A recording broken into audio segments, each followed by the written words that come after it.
o amor e aquilo que não é amor, mas toma o seu lugar.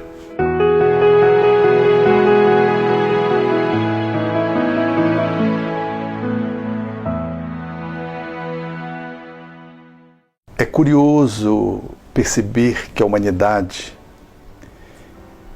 que tanto proclama o amor, viva tantos problemas em nome do amor. É intrigante perceber que o amor, ao mesmo tempo, é tão belo, grandioso, pleno, e ao mesmo tempo é tão funesto, desagradável, machucante. Como é que o amor pode gerar saúde e ao mesmo tempo faz as pessoas adoecerem?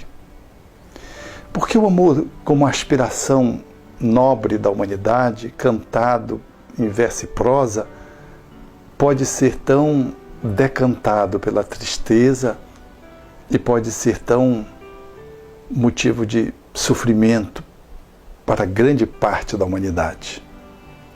O que é que faz o amor ser tão bom e tão ruim ao mesmo tempo?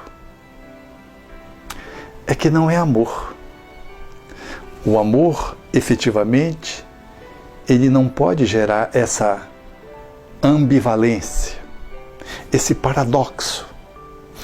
Quando esse paradoxo está posto, quando surgem esses conteúdos díspares, é porque o amor está desalinhado e está conectado com outros conteúdos que podem até parecer amor, mas não são, e que às vezes comprometem a sua expressão.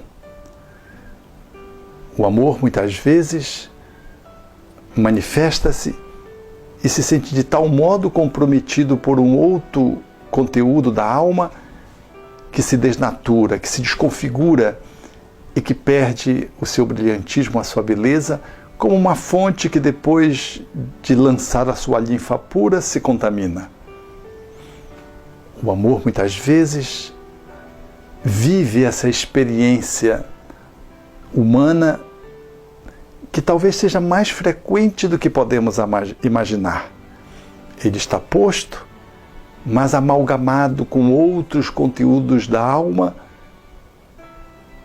que o desnaturam, que o amarguram, que o desfiguram e que faz a gente perder, muitas vezes, a percepção de se ele está presente ou não, muito embora muitos achem que aquele amálgama é a amorosidade. Mas, na verdade, ele está contaminado.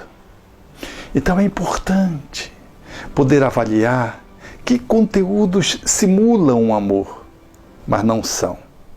Que conteúdos da alma mimetizam o amor sem, entretanto, expressá-lo verdadeiramente. E que às vezes são taxados como sendo esse sentimento nobre da humanidade. É necessário, portanto, olhar no dia a dia e, esquadrinhando os comportamentos, nós vamos dando conta, percebendo, vamos nos apropriando dessa realidade tão contraditória à primeira vista, mas tão clara à medida que aprofundamos. Quantos dizem amar, mas na verdade têm mais ciúme do que amor. Falam do amor como se fosse ciúme, ou falam do ciúme como se fosse o amor. Tem um sentimento de que o outro não pode olhar para lá, para ali, e falam como se isso fosse cuidado, mas não é cuidado. É um sentimento de ciúme, de propriedade, de posse, que está na contramão da amorosidade. E chegam a mesmo dizer que o ciúme, ele é esse tempero indispensável ao amor, quando na verdade ele corrói, ele machuca quem sente e sufoca quem é aquele que é o objeto em que ele se manifesta, em torno de quem ele se manifesta. Muitos tomam o ciúme como amor, mas não é amor, é ciúme. Quantos pais, em nome do amor, aprisionam os seus filhos nessa redoma de superproteção e inviabilizam os seus movimentos e chamam isso de amor. Mas, na verdade, é superproteção, que às vezes tem ciúme também do filho. Tem posse, é mais posse do que propriamente amorosidade. Porque um pai que ama o seu filho, solta, deixa que ele possa fazer o seu movimento, supervisiona distante, à medida que ele vai ganhando independência emocional, psicológica. Não detém, não retém, porque senão ele infantiliza. Também não o larga absolutamente, porque senão ele se perde. Qual uma ave que tenta fazer um voo precipitadamente, cai e é devorada pelos predadores. Mas quantos outros conteúdos nós vamos nos dando conta que chamamos de amorosidade, mas não é. Pessoas que não experimentaram o afeto dos pais, que não foram nutridas pelos seus pais e que trazem uma carência gigantesca na alma. E quando se colocam no mundo, diante dos amigos, diante dos parentes, parece que querem devorá-los. Experimentam na relação uma perspectiva de interação na qual elas revelam o tamanho dessa carência. Porque nada nem ninguém conseguem supri-las. Elas são insaciáveis. E quanto mais têm, mais querem. E a menor resistência em lhes atender os seus caprichos, elas reagem como se não estivessem sendo amadas. E quando as pessoas vêm ao encontro das suas necessidades, elas elegem aquilo como sendo a excelência do amor. E acham que amam as pessoas e que são amadas, mas às vezes é apenas uma carência que está sendo atendida. A pessoa confunde carência com amor. Quantas outras experimentam na insegurança a manifestação de confundi-la com amor quando se apoiam em alguém que, em se arrimando, acham como um paredão, como uma armadura de que amam e são amadas. Mas, na verdade, elas querem apenas proteção. Elas querem apenas um suporte através da qual elas possam comparecer no mundo. A ausência daquela pessoa, o distanciamento, elas se sentem desamadas, choram e pensam que aquela relação era genuinamente uma relação amorosa. Mas não era. Era fundamentalmente insegurança. Quantos outros sentimentos você pode avaliar que podem ser confundidos com amor?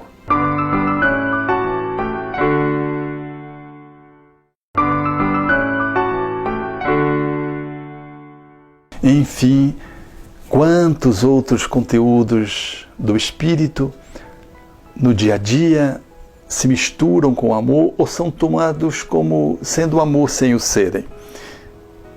Quantas pessoas manifestam o seu sentimento de ambição tomando como amor, se associam a alguém que tem uma projeção social ou econômica e se fixam a esse alguém com fervor numa ascensão social, econômica, de status, na expectativa de poder ter um lugar de maior visibilidade. Acham que aquele outro que elas usam como trampolim são pessoas que elas amam, mas na verdade elas não amam. E às vezes não são amadas. São apenas espaços através dos quais elas pensam que, em ocupando, vão lhes dar aquilo de que elas tanto necessitam inconscientemente, que é às vezes o status, a ambição econômica, a projeção social, mas não é amor.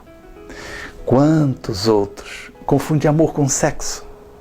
Buscam um relacionamento, estabelecem um relacionamento aparentemente amoroso, mas ele é apenas o condimento de uma sexualidade pujante, na qual há uma atração, há um bom encaixe do ponto de vista físico, energético, da libido, mas é empobrecido do sentimento de amor. À proporção que o sexo não consegue sustentar mais no mesmo nível de qualificação e de intensidade, o relacionamento logo se desmorona, caracterizando que não era amor, era mais atração física, era sexo.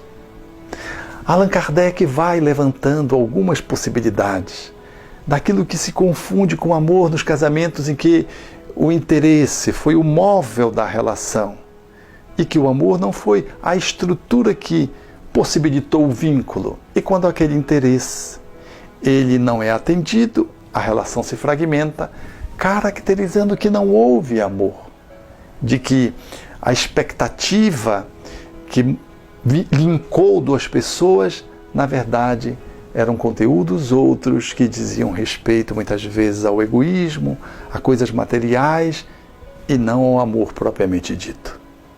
Quantas outras pessoas experimentam o apaixonamento, mas não conseguem avançar além disso para experimentar a suavidade da estabilidade do amor. Vive a euforia da paixão e, porque não avançam para o sentimento maduro, experimentam a fragilização das relações. Depois queixam-se de que não tiveram a correspondência do amor ou que deixaram de amar, na verdade nunca amaram. Viveram um apaixonamento, mas não conseguiram dar um passo de ampliação para experimentarem a amorosidade. Quantos outros se entregam a uma atividade de natureza social, na expectativa de amar o próximo, mas na verdade o que tem naquele conteúdo de relação no qual eles exercem com extraordinário peso, com muito cansaço, como uma obrigação, tem na verdade culpa, como sendo o elemento articulador que impulsiona aquela pessoa àquela atividade de natureza filantrópica.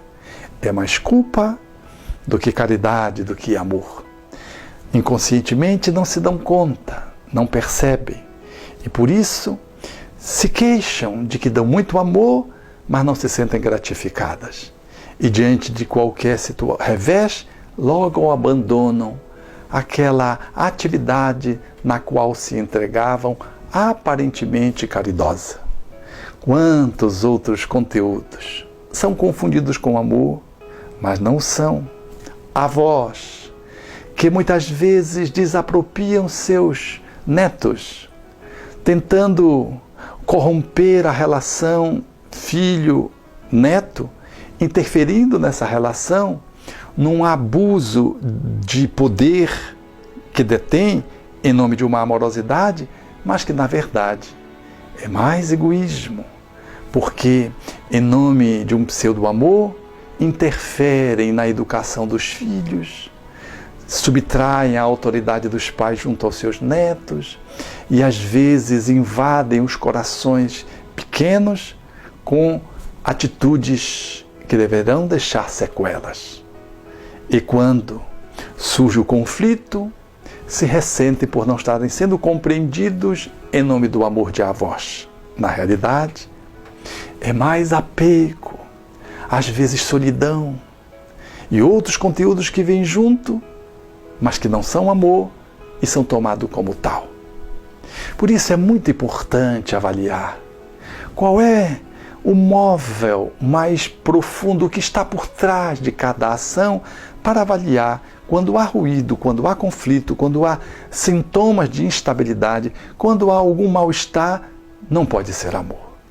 Vamos avaliar mergulhando na nossa estrutura comportamental para perceber o que é que vem junto, movido por uma boa intenção, ainda que seja, junto com o amor, como que se mistura, mas que está de tal modo interferindo na nossa amorosidade que está depreciando o nosso sentimento, que está comprometendo a vitalidade daquele encontro, que está arranhando uma relação afetiva, familiar, de amigos, de irmãos ou profissional, porque o amor efetivamente não está sendo soberano, não está se sobrepondo e não está sendo o móvel principal que rege aquele relacionamento. Por isso, é de bom tom que possamos fazer uma análise a fim de que, em nome de um outro conteúdo negativo da alma, não configuremos com frustração, tristeza, dor, qualificando de amor aquilo que efetivamente não é. Os nossos pensamentos, os nossos sentimentos, as nossas emoções, as nossas ações, a nossa energia, quando ela é amorosa, ela efetivamente se manifesta ecologicamente, numa ecologia individual, numa ecologia social e numa ecologia planetária. Quando isso não se dá, é porque não é amor. Então, o que fazer para poder efetivamente olhar esse conflito e poder dar um salto de qualidade?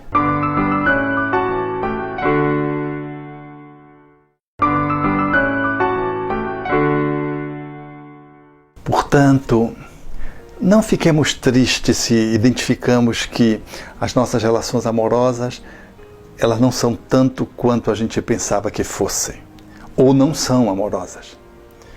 Façamos uma pausa e, mergulhando dentro de nós mesmos, vamos aferir o que acontece conosco. Porque, efetivamente, é muito difícil amar plenamente, divinamente.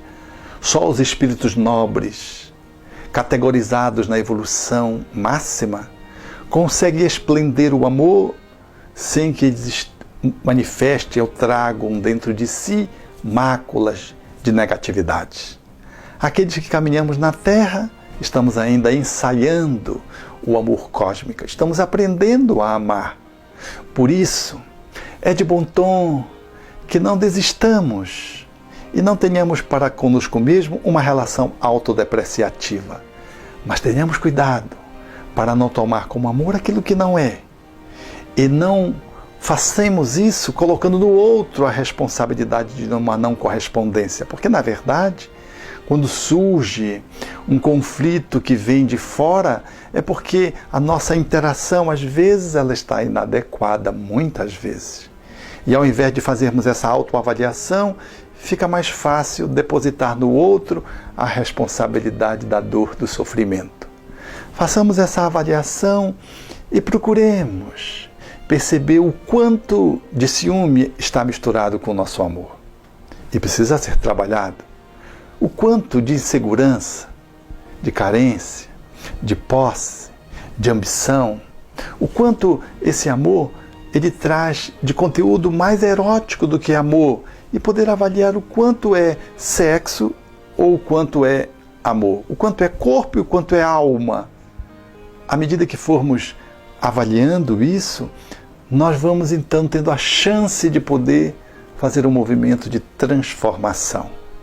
Porque reconhecer isso é dar um passo para poder qualificar a nossa amorosidade, dar maior intensidade, maior volume e permitir que ela possa ganhar em expressão, ganhar em profundidade e ganhar em excelência, tratando aquilo que está amalgamado junto com ela. Como fazemos com um metal no processo da purificação, tirando a ganga que o desqualifica, ou que o descaracteriza, ou que compromete a sua qualificação, a sua qualidade. Esse olhar, portanto, é um olhar daquele que está comprometido sempre em fazer a sua autoavaliação através de um processo de autoencontro, de autoconhecimento, pelo qual, nesse caminho, vai se podendo perceber aonde entra uma coisa que não é amor e aonde está o amor presente. E na medida que nós formos tratando a posse, o amor se engrandece. Que vamos lidando com a nossa carência, autonutrindo, não vamos ficar tanto dependente dos outros e acusando os outros que não nos correspondem aos anseios afetivos. À medida que formos trabalhando a nossa ambição, não corremos o risco de manter relacionamentos com os outros, movidos inconscientemente pelo interesse monetário. À medida que formos, portanto, mergulhando dentro de nós mesmos, vamos podendo perceber que a paixão ela é um tom da alma e que nós precisamos ir além dela para instalar o amor, a fim de que ela possa ao lado do amor, se transformar em forças que nos impulsionem para a felicidade. E perceber que se a relação traz um sexo muito intenso e uma amorosidade precária, avaliar se é isso que está bem posto, se é isso que queremos, a fim de que podermos estar intensificando a amorosidade para que o sexo não seja o móvel primeiro, porque se o for, a nossa relação está com os dias contados. Diante da primeira crise, da fragilização afetiva, hormonal, da idade, nós vamos logo perceber que o relacionamento não tem sustentação. Por isso, façamos essa avaliação, essa análise. E passamos a fazer um movimento de autotransformação indispensável desde hoje, porque ninguém há que consiga amar de forma pura e absoluta. Absoluta, só Deus. Mas como somos seus filhos e aprendizes na arte de amar um pouco mais a cada dia, nós vamos com consciência, dando-nos conta das nossas áreas verdes e a amadurecê-las, ou dessas pragas que estão impregnando a árvore do amor e vamos retirando-as. Desse lixo que contamina a nossa afetividade e vamos reciclando-o para transformá-lo em experiência, em lição e em competência amorosa. E assim, ao invés de simplesmente andarmos às cegas, achando que amamos sem amarmos, ou desistirmos do amor porque não conseguimos nos auto-perceber nas nossas fragilizações, nós haveremos de dar um passo adiante na autoconscientização e procurando ter em Jesus essa referência máscula que nos deixou na Terra a síntese nas relações da amorosidade, fazendo cada um refletir acerca daquilo que não era amor, mas era tomado como tal, em razão daqueles que o abordavam, reivindicando dele a sua posição de mestre, que deveria ensinar como o amor deveria se colocar no mundo. Amando e aprendendo a amar, aprendizes que somos, a cada dia vamos nos identificando com o Criador. E a cada passo de autossuperação e de autotransformação, vamos nos tornando pessoas mais inteiras. E o amor vai ganhando mais espaço na nossa alma. E nós vamos avançando para experimentar essa felicidade que se coloca no mundo como uma experiência de alguém que caminha no processo da autodescoberta e no saboreamento da arte de amar mais a cada dia, sem esperar a felicidade de um dia após a morte ou de alguém que vai nos encontrar para fazer feliz, o que é uma utopia, porque ninguém faz feliz ninguém. Olhando, portanto, a posição espírita que Allan Kardec nos define no Evangelho segundo o Espiritismo, nós somos chamados, na vanguarda do exercício da amorosidade, a nos desonerar desses conteúdos de negatividades para podermos ampliar a nossa capacidade de amar até poder exercer um amor tão brilhante que toma o nome de caridade.